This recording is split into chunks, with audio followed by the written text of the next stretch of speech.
Candidat, Monsieur Bolduc, bonjour, vous allez bien? Très bien, vous? Oui, je voulais savoir, en fait, comment les Québécois pourraient avoir confiance en vous lorsque vous avez falsifié un rapport d'expert dans votre plaidoirie contre le docteur Marc Lacroix. Il n'y a aucune falsification. Vous irez lire le jugement de Mme Marie-Josée Corriveau. Vous lirez le jugement de la juge administrative à ce sujet-là. Ça va être une bonne lecture, je vous garantis. Elle l'a condamné, Marc Lacroix. Alors, moi, je fais juste répéter ce que la juge dit. C'est pas à moi de décider c'est quoi la culpabilité des gens et d'apprécier la preuve du juge administratif. Est-ce qu'il y aurait des chances que votre nom sorte suite au procès qu'entoure les radios poubelles et Radio X? Il semblerait que peut-être votre nom pourrait survenir dans les noms qui sont impliqués dans ce procès. Je connais pas ce procès-là. Je ne sais pas c'est quoi. Je ne sais pas ce dont vous parlez. J'ai aucune idée c'est quoi.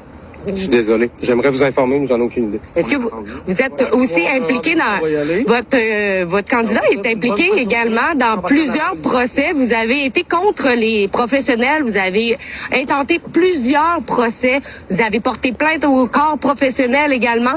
Est-ce que vous trouvez que c'est adéquat pour un candidat qui veut aller à l'Assemblée nationale de faire censurer et de taire la voix des professionnels qui ont un discours dissident? Merci. Bonne fin de journée. Vous endossez, Monsieur Gabriel Nadeau-Dubois? Bonne fin de journée.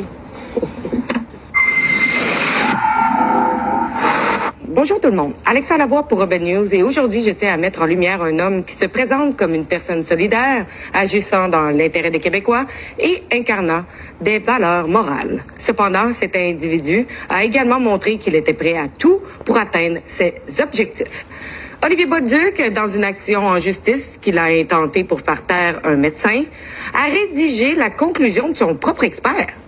L'a-t-il fait pour que les prétendues preuves de l'expert collent au récit dont il avait besoin devant le tribunal afin de réduire au silence son ennemi politique? Olivier Bolduc est sténographe judiciaire et membre actif de Québec solidaire depuis longtemps. Au cours des dernières années, il a été au centre de plusieurs controverses. En 2019, il a nié faire partie du groupe Extinction Rébellion, un groupe d'activistes environnementaux radicaux. De plus, il a porté plainte auprès d'Élections Québec, accusant l'Université Laval de dépenses électorales illégales. Ensuite, durant la période électorale de 2022, Olivier Bolduc a utilisé des photos de François Lambert pour se moquer de sa sortie publique contre l'augmentation des taxes pour les plus fortunés. En 2020, il a également créé la pagaille au sein de la communauté des sténographes en déposant une poursuite contre l'Académie de sténographie du Québec et le Comité sur la sténographie. Et récemment, il a été photographié en compagnie d'un homme portant un chandail « All cats are beautiful » qui signifie « All cops are bastards ». Un message haineux dirigé pour la police. Peu importe où M. Bolduc se trouve, il semble souvent être associé à des conflits et à des divisions. Durant la pandémie, le docteur Lacroix a été l'une de ses cibles, dans le but de réduire au silence un homme qui représente ce qu'il semble détester. Marc Lacroix est un médecin prospère, propriétaire de plusieurs cliniques privées, chroniqueur occasionnel sur Radio X et opposant au projet du tramway. Qui d'autre détestait également M. Lacroix? La coalition Sortons les radios poubelles. Un groupe d'activistes qui avait apparemment beaucoup de temps à perdre et s'amusait à détruire la réputation de Radio X ainsi que celle des personnes prenant place au micro de cette station. Cette coalition a déclaré la guerre à M. Lacroix le 15 mai 2020 en publiant un article incitant les gens à porter plainte au Collège des médecins contre lui pour ses déclarations à Radio X. Il n'a pas fallu longtemps pour que Marc soit confronté à ces plaintes. Il a alors été contraint de ne plus prendre la parole à propos de la pandémie et de fermer tous ses comptes Facebook. Cependant, pour M. Bolduc, cela n'était pas suffisamment sévère.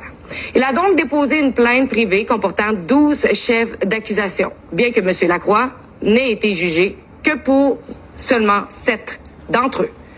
Au cours de mes recherches, j'ai pu constater que 5 de ces chefs d'accusation étaient extrêmement similaires à ceux formulés dans les publications de Sortons les radios poubelles. Cela soulève des questions sur les liens entre M. Bolduc et cette coalition. D'autant plus qu'un article de Sortons les radios poubelles encourage M. Bolduc en le qualifiant d'organisé. Comment le savait-il? En 2020,